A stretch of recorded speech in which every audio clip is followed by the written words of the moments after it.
dans une demi-heure, donc je vais vous libérer. Merci beaucoup. Merci à vous. Sortie du film le 24 octobre prochain. Merci de nous avoir reçus. Merci. Longue vie au Grand Bain. Alors merci à tous les deux. Restez avec nous. Juste 2 minutes. Vous allez découvrir un véritable personnage de cinéma dans le sujet qui vient. C'est Ève Palacios, la bergère de la ferme du Souillé dans le Vercors.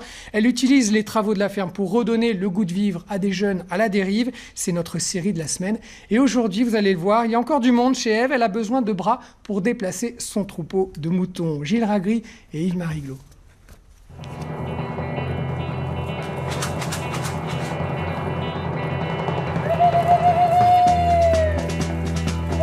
250 bêtes affamées par un été trop sec, ça vous dévale les pentes à belle allure. Surtout si naïve, elle pense que l'herbe est plus verte ailleurs.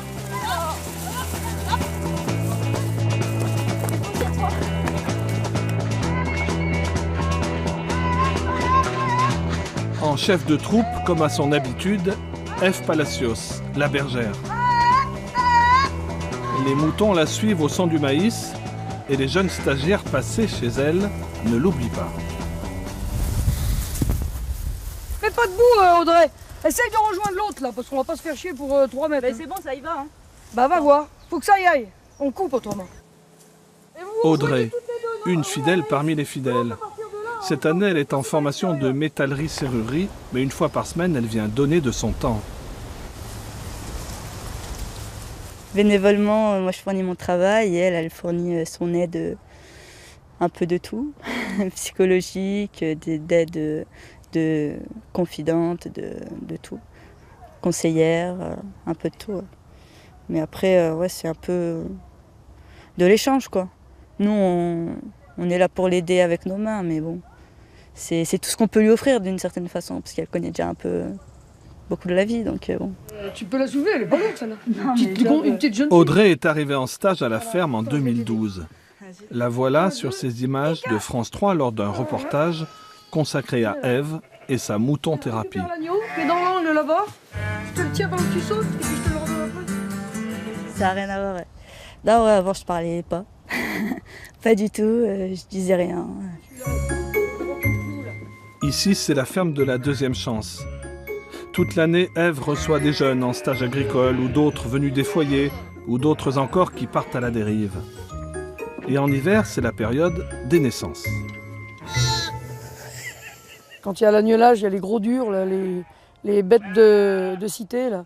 Je vois qu'il y a un petit agneau qui est né, qui n'est pas tellement costaud et tout, et ces gros durs-là, ils sont là avec l'agneau et ils fondent. Et je fais comme si je voyais rien. Mais j'enregistre et c'est bien. Parce que j'ai l'impression d'avoir la charge de quelque chose et de pouvoir faire quelque chose. Quoi. Et ça les décoince complet. C'est vraiment, ça fait plaisir à voir. Ouais. Il y a quelqu'un qu'il faut qu'il lui tienne la tête là. Bouge-toi le cul, Céline. Aux 2 questions qui tarabustent le visiteur, pourquoi vouloir sauver le monde et pourquoi être venu s'installer ici à l'âge de 55 ans, Ève répond toujours par un brutal retour sur son passé. Allez, maintenant laisse-la tranquille et elle va le lécher. Mais il est arrivé. Moi j'habitais à la rivière avant, vers Saint-Quentin. Mon fils était sur la route là-bas. Il avait 18 ans. Tous les jours, pour le boulot, je passais sur l'endroit et j'essayais de me reposer les questions pourquoi, comment et quand et qu'est-ce qu'on aurait pu faire pour éviter ça. Donc à un moment donné, on se dit il faut essayer de repartir dans la vie. Ou bien on se tire une balle.